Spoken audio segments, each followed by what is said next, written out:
Hey guys, Duane Richins. Today we are going to discuss the 5 fundamental things that top agents do that separate them from other agents. So there is a big difference. I mean, the top 1% are the top 1% for a reason. They do things that the other agents just aren't willing to do. So let's talk through that. One of the biggest things is prospecting. As we talk about conversations with new prospects, they're doing it every day.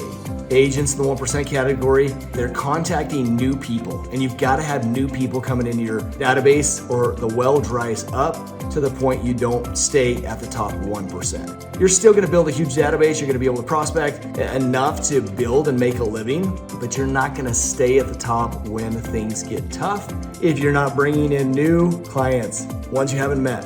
I don't care what source that comes from, okay? You also need to follow up with past clients. So here's what I'm trying to say is you have to work a little bit to get to stay at the top 1%. You can't go and build a whole bunch of muscle mass and be a top athlete and then start eating Twinkies and donuts and quit working out and stay the top 1%. You're gonna get dominated by somebody else. And in a dog-eat-dog real estate world in which we're in right now, you have got to be on top of your game. So when I say you gotta follow up with your clients, you gotta prospect and get new clients each and every day, successful agents will make sure that they have systems in place to maintain contact, to do events, to add to their database, to be finding new people. The other thing I would say is you've gotta have regular meetings, appointments, listing appointments, buyer appointments, investment appointments, seminars in order to network with these people every day. Because we know in a market where interest rates are higher, inventory is really low, you're not going to close every appointment. So ramp up the number of chances you get. Make sure that you've got showings going on every day. Make sure that you've got listing appointments, you're meeting with referral partners, you're going out with potential clients and grabbing an ice cream or a soda, but make sure you're connecting. And another thing that I think top agents are doing right now that most don't, most agents start tightening their pennies because they're worried about that next sell. Top agents aren't. They've sold enough real estate, they've prepared for the down market, and they're still putting money down, investing in their clients. And that is done by doing events. Doing a pop by, have you ever heard that term? Where you pop by somebody's house and drop off some cookies.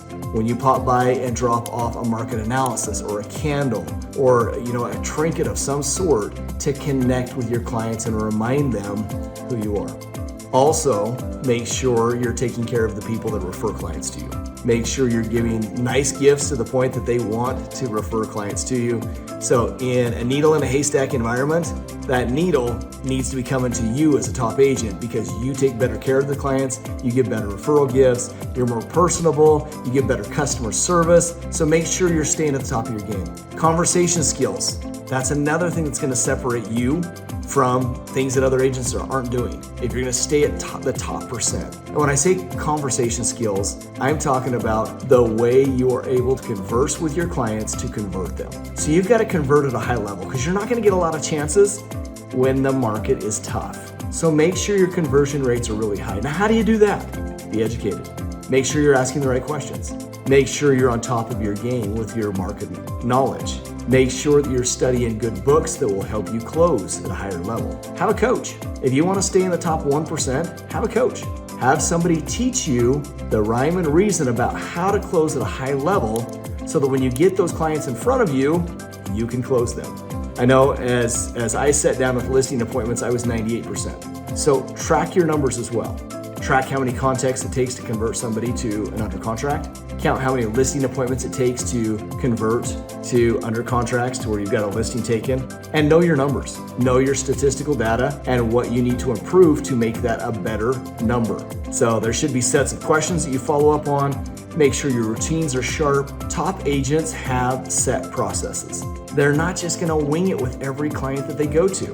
Now, I can tell you in any appointment that I go to, I've got about 25 questions that I'm gonna ask. Now, they may not come in exact rhythm, one after one, because it depends on what the client says, how I'm going to ask them. So that being said, you've gotta have a set of questions that you're gonna ask, that you're gonna do, that you know will cause you to convert. And once you have that down and have the confidence, it's no longer a guessing game. You're a top agent. You're a top 1%. You know what questions to ask. You know what strategy you have. You've got market knowledge. Now you just have to apply it. And if you don't win, you'll know why, because you recorded the conversation. And you can go back and listen to it and go, oh my gosh, I missed this step and this step. So if you're not recording your conversations, I'm telling you right now, that is something you must do if you're gonna become a top 1% in your field. Learn what mistakes you're making and fix them, and don't make them again. That is key to becoming a top agent and staying on top. All of this takes work.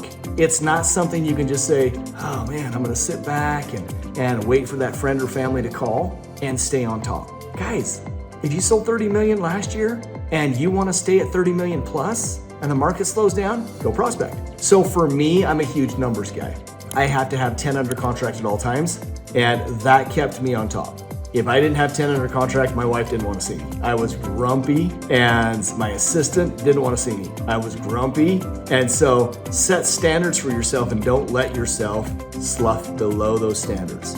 So if you're gonna stay on top, do the things that are hard. That's prospecting to find new agents, following up with past clients, regularly setting appointments and meeting new clients and doing those appointments, convert at a really high level with great conversion skills, which means you got to study. Guys, can you hear all this? This is like work. And then make sure you're holding client events and making sure that you're getting on social media and building out the steps that are going to cause you to stay at the top 1%, even when the market is hard, be it that there's no inventory or that there's tons of inventory, because we have both across the United States right now and Canada. But it doesn't matter what market you're in, as long as you're doing these simple processes and steps, you're going to be on top because you're doing things that all these other agents won't. So guys, subscribe to my channel. I know that if you follow up these steps and keep watching these videos and educating yourself and actually applying the content that you're learning, you will perform at a really high level. Look forward to the next video with you. Have a great day.